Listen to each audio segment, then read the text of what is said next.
How to bring a dog bite claim? Well, unfortunately, dog bites are fairly common.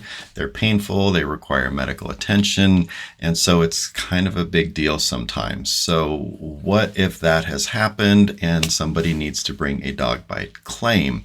Well, like all other personal injury cases, there's really two requirements.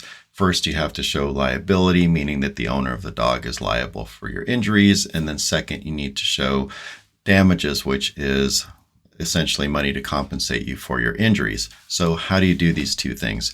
Well, step number one, liability, varies from state to state. There's sort of two buckets that this can occur in.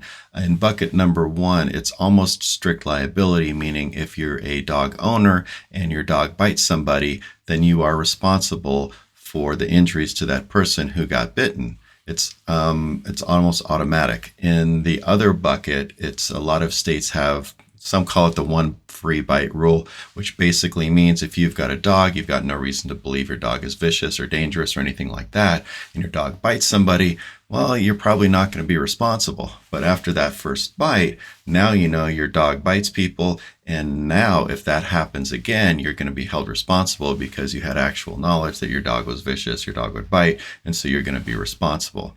So I happen to live in Nevada, and in Nevada, basically the rule is negligence. You have to show that the dog owner was negligent. The dog owner either A, knew the dog bit somebody before, or B, he knew the dog was dangerous. It had it had a past where it does things that would make a reasonable person believe the dog was vicious and could potentially be dangerous.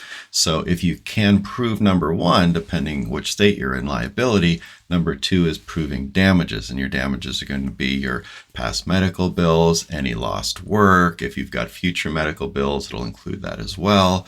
And it'll also include things like pain and suffering. So what you need for all of that is medical records, documentation from your employer, and you put that together, and that'll show essentially the money value of number two. Proving damages with documentation is essentially required. It's also a good idea to take pictures. It's one thing to talk about a bite that's all healed up and gone that no jury or arbitrator can see, but it's another thing when you've got actual photos of what the bite looked like immediately afterwards, what the medical care looked like. So be sure to document and stay safe out there.